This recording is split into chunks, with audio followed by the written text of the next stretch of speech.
Hello दोस्तों, bypass Riders में आपका स्वागत है। मैं अजय तिवारी और मैं जोशीमठ से बद्रीनाथ जा रहा हूं और आपको आज बद्रीनाथ के कपाट खुलेंगे सुबह 7:15 बजे। तो मैं आपको बद्रीनाथ की यात्रा करवाता हूं। मौसम का पूर्वानुमान है कि सुबह बारिश होगी और दोपहर में स्नोफॉल और शाम को भी स्नोफॉल होगी। तो अभी मैं जोशीमठ से अभी आगे निकला हूँ, विष्णुप्रयाग के आगे निकल गया हूँ। रोड इस समय अच्छी भी है लेकिन बीच बीच में टुकड़े काफ़ी ख़राब भी हैं। और अब आप ये रोड का नज़ारा लीजिए। कई जगह तो डबल लेन बना दी है लेकिन कई जगह सिंगल लेन है और बीच बीच में आधी ही रोड है और वो भी टूटी फूटी है, कुछ कटी हुई रोड है। लेकिन रोड के बारे में बस ऐसा ही है। पांडुकेश्वर तक तो रोड अच्छी होती है लेकिन पांडुकेश्वर के बाद में रोड का हाल बहुत बुरा हो जाता है। लेकिन अब तो बीच में टुकड़े भी काफ़ी अच्छे बन गए हैं और आज कम से कम 10 से 15 हज़ार के बीच में श्रद्धालुओं के पहुंचने की संभावना है। डोली जोशीमठ नरसिंह मंदिर से मंगलवार को ही चली गई थी और मंगलवार की शाम में वो पांडुकेश्वर में रुकी और शुक्र बृहस्पतिवार में कपाट खोलने थे तो बुधवार में शाम तक डोली बद्रीनाथ धाम पहुंच गई थी, क्योंकि सुबह 7:15 बजे कपाट खुलने थे, 7:14 पर। तो ये रोड का नज़ारा, रोड पूरी खाली। लेकिन बद्रीनाथ में कम से कम 10,000 श्रद्धालु अभी भी। और अगर उसका भी अनुमान लगाएं, गाड़ियों का अनुमान लगाएं, तो कम से कम 2 से 3 हज़ार के आसपास गाड़ियां, फोर व्हीलर्स जो थे वो थे और देश और विदेश के लोग भी वहाँ पर हैं इस समय। अब ये रोड देखिए आप।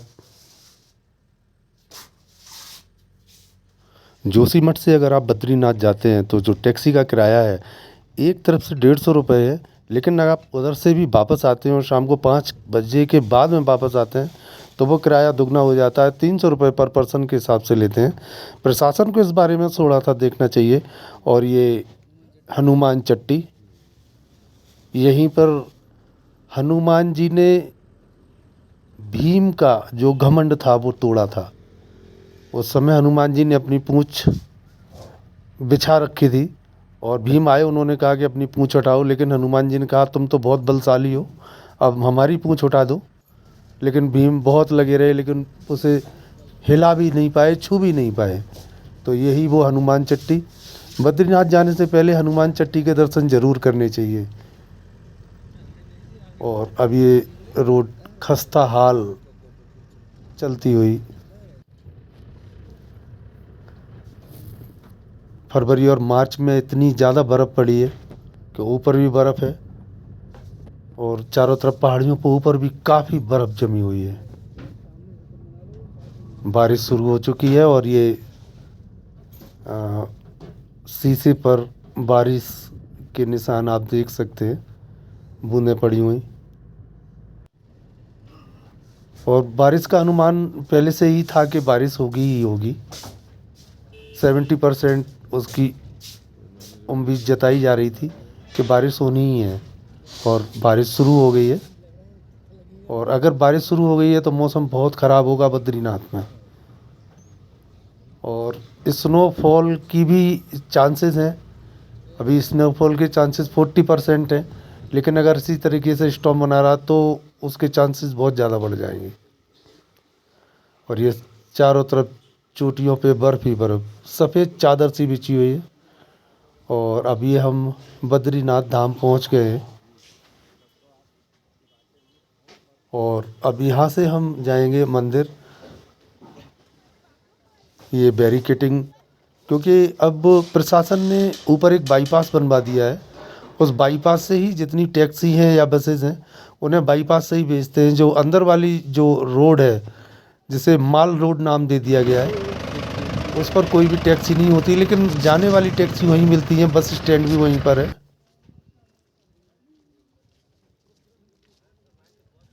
सभी कारोबारियों के चेहरे खिले हुए, कंडी वालों के अपने चेहरे खिले हुए हैं, क्योंकि आज ही श्रद्धालु कम से कम 10 से 15 हज़ार के बीच में है। और अभी उतनी व्यवस्थाएं नहीं है, दुकान उतनी नहीं लगी हैं, लेकिन फिर भी आज सबसे ज़्यादा भंडारे यहाँ पर लगेंगे। बद्री केदार समिति की तरफ से भी भंडारे हैं, नोएडा वासियों की तरफ से भी कुछ भंडारे हैं। तो काफ़ी भंडारे आज यहाँ पर लगे हुए हैं। और ये अब हम पैदल पैदल बद्रीनाथ मंदिर की तरफ जाते हुए, भारी अव्यवस्थाएं यहाँ पर हैं।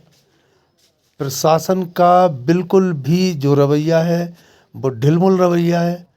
आज मुख्यमंत्री पुष्कर धामी जी भी सबसे पहले दर्शन करने के लिए आ रहे हैं, तो वो वहाँ पर पहुँच चुके हैं, लेकिन अव्यवस्थाओं का बहुत बुरा हाल है। यहाँ पर बहुत अव्यवस्थाएं हैं। पुलिस प्रशासन लगा हुआ है, लेकिन पुलिस की संख्या ही मेरी समझ में तो ज़्यादा से ज़्यादा 20 पुलिस वाले होंगे बद्रीनाथ धाम पर। 10 से 15 हज़ार श्रद्धालुओं के बीच में केवल 20 पुलिस वाले, और पुलिस वाले भी ऐसे देखे गए कि पूरी लाइन जो लगी हुई है, 1 किलोमीटर लंबी लाइन लगी हुई है, उस 1 किलोमीटर लंबी लाइन में भी वो अपने जान पहचान वाले, अपने स्टाफ को, जो दूसरे का थोड़ा सा भी जान पहचान वाला है, उसको अंदर से दर्शन करवा रहे हैं। ये बर्फ़ पड़ी हुई, बर्फ़ को हटा के किनारे किया गया है, जिससे कि श्रद्धालुओं को दिक्कत ना हो। अब यहाँ ये व्यवस्था में परिवर्तन कर दिया गया है। मंदिर के सामने से जो पुल से हम निकल के जाते थे पहले, वहाँ से ऊपर और वहीं से नीचे तप्तकुंड पर जाते थे, ऊपर मंदिर पर जाते थे, तो वो रास्ता बंद कर दिया गया है। अब जाने के लिए आगे से रास्ता बनाया गया है। उसे पुल को क्रॉस करने के बाद में आप ऊपर पहुँचेंगे और वहाँ से आप दर्शन के लिए कतारबद्ध होंगे, और जब आप पूजा कर लेंगे तो मंदिर के सामने से आपको उस पुल से निकाला जाएगा जिस पुल से आप पिछले साल तक जाते रहे हैं। ये भव्य सजा हुआ मंदिर बद्री विशाल जी का, ये 11 कुंतल गेंदे के फूलों से इसको सजाया गया है, और इसमें जो ब्रह्म कमल भी लगाए गए हैं, गुलाब के फूल भी हैं। तो अभी उतने नहीं थे, लेकिन गेंदे के 11 कुंटल फूल इसमें लगाए गए हैं, जिससे कि मंदिर को भव्यता दी गई है। बारिश इस समय हो रही है, लेकिन श्रद्धालुओं पे इसका कोई फर्क नहीं पड़ता बारिश का।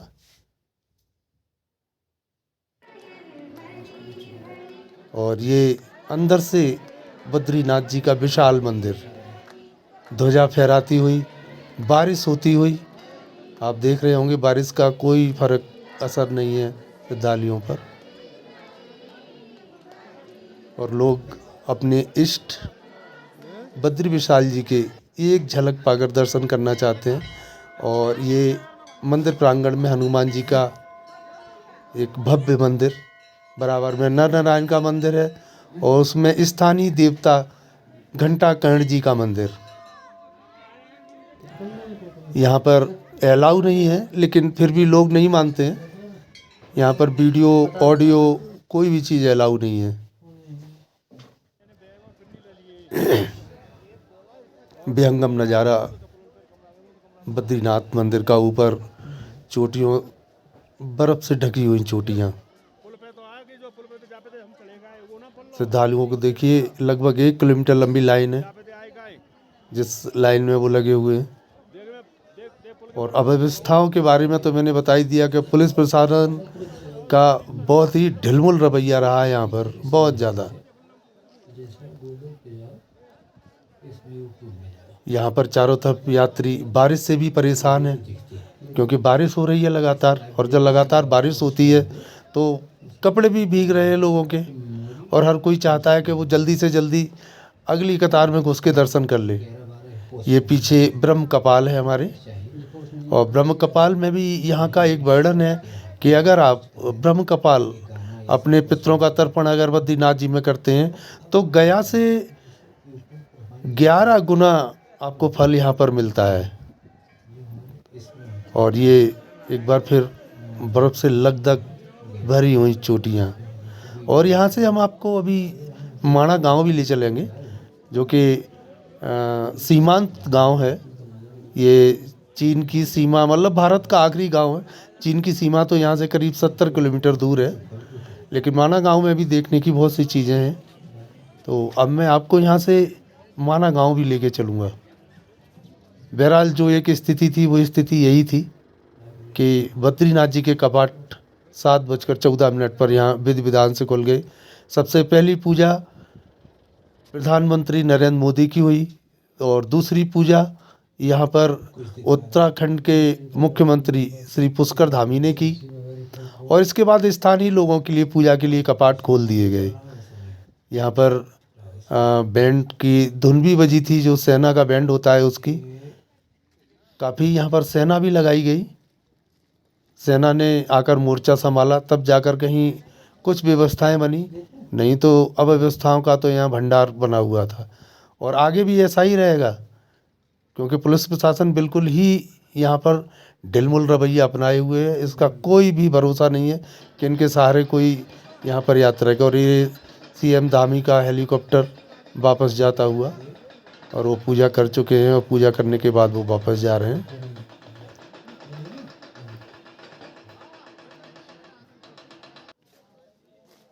और अब ये माना गांव मैं आपको लेके चल रहा हूँ। माना गांव वहाँ से 3 किलोमीटर है, बद्रीनाथ जी से 3 किलोमीटर पड़ता है। सीमांचल गांव है ये, और यहीं से रास्ता सतोपंथ के लिए जाता है। स्वर्ग रोहिणी के लिए रास्ता यहीं से जाता है। वसुधारा के लिए रास्ता यहीं से जाता है। वसुधारा यहाँ से 5 किलोमीटर है और स्वर्गारोहिणी यहाँ से 11 किलोमीटर है, और जबकि सतोपंथ यहाँ से 21 किलोमीटर है। पैदल यात्रा है, और अगर आप जाएं तो बिना गाइड के आप यहाँ से बिल्कुल भी न जाएं, क्योंकि अगर कोई आपके साथ में गाइड होगा तो वो आपको रास्ता बता पाएगा, और अगर गाइड नहीं होगा तो आप वहाँ भटक जाएंगे। हो सकता है कि आप वापस भी ना आ पाएँ। तो हमेशा ध्यान रखिए, टूरिस्ट गाइड को आप अपने साथ लेके जाएं, या किसी ट्रेवल के द्वारा अगर आप वहाँ पर जाना चाहें तो बिल्कुल आप जा सकते हैं। और ये माना गांव की गलियाँ, यहाँ पर आपको भगवान गणेश, शंकर जी, विष्णु जी, सभी की फ़ोटो आपको उनकी दीवारों पे मिल जाएंगी। पेंटिंग करी हुई फ़ोटो दीवारों पर मिल जाएंगी।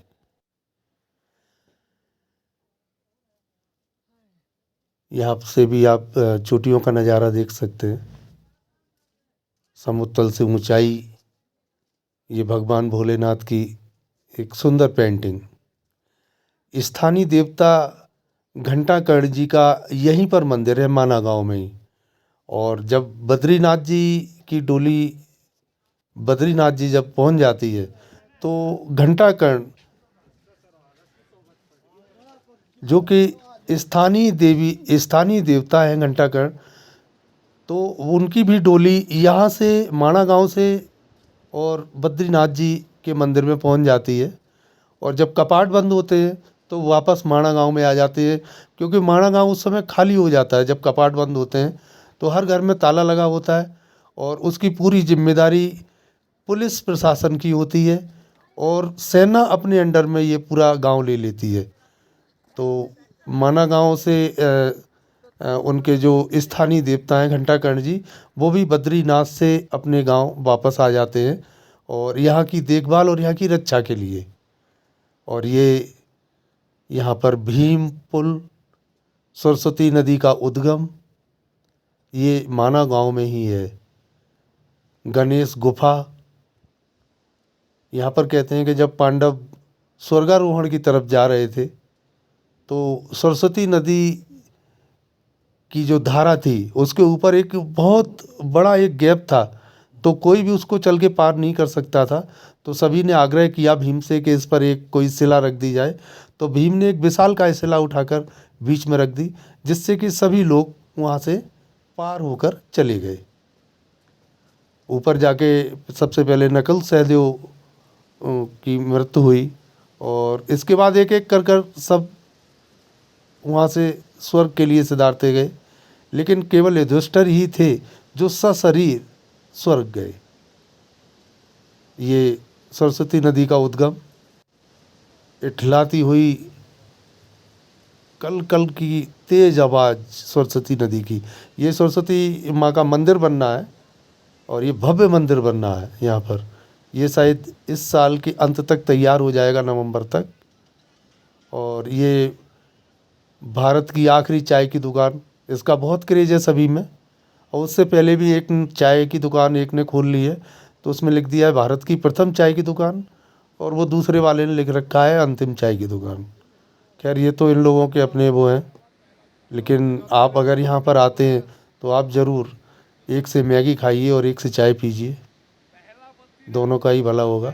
और यहीं से रास्ता ऊपर स्वर्गारोहण के लिए जा रहा है। वसुधारा और सतोपंथ के लिए भी रास्ता यहीं से जाता है। तो आप यहाँ पर ज़रूर आएँ। अगर आप बद्रीनाथ जी के दर्शन करने आते हैं तो माना गाँव ज़रूर आइएगा। कुल 3 किलोमीटर दूर है माना गाँव। ये ऊपर का ये वसुधारा, ये सरस्वती नदी जा रही है और आगे जाके अलकनंदा में मिल जाती है। तो अलकनंदा का ही पानी चलता है। सरस्वती नदी यहाँ से विलुप्त हो जाती है, जो कि इलाहाबाद में जाकर निकलती हैं।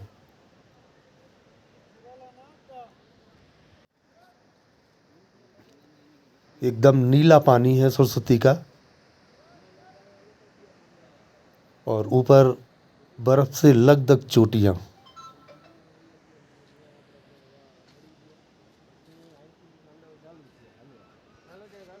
यहाँ ऊपर भी ग्राम प्रधान द्वारा भगवान विष्णु की एक मूर्ति लगाई जा रही है। अभी वो कब तक बन के तैयार होगी ये तो पता नहीं है।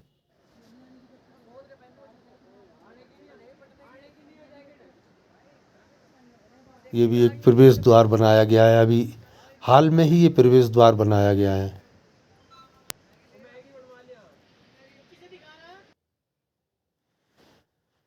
चारों तरफ चोटियों पर भारी बर्फबारी, और आज शाम को 4 बजे के बाद में बद्रीनाथ में दोबारा से बर्फबारी हुई। एक तो सुबह 7 बजे बर्फबारी हुई थी, लेकिन जो 4 बजे और 5 बजे के बीच में जो बर्फबारी हुई है उसमें बारिश के साथ में बर्फबारी हुई। तो वैसी स्नोफॉल नहीं हुआ, लेकिन फिर भी काफ़ी स्नोफॉल था। लेकिन उसके साथ में बरसात भी हो रही थी। मौसम में काफ़ी ठंडक हो गई है यहाँ पर। अगर आप लोग आते हैं तो हैवी वूलन्स लेके आइएगा, और रेन कोट अपने साथ ज़रूर रखें, क्योंकि बारिश का मौसम चल रहा है। और अगले 10 दिन का ये वेदर का एक फोरकास्ट है कि लगातार यहाँ पर बारिश है। 7-8 दिन तक लगातार बारिश होगी, छुटपुट बारिश होती रहेगी सुबह शाम। तो आप इसका भी विशेष ध्यान रखें। आप अगर बद्रीनाथ आ रहे हैं तो हैवी वूलन्स और अपने साथ में बरसाती ज़रूर रखें। तो चलो दोस्तों, मिलते हैं नेक्स्ट एपिसोड में। हमारे चैनल को लाइक, सब्सक्राइब और शेयर ज़रूर करें। जय बद्री विशाल। इस भाग के प्रायोजक हैं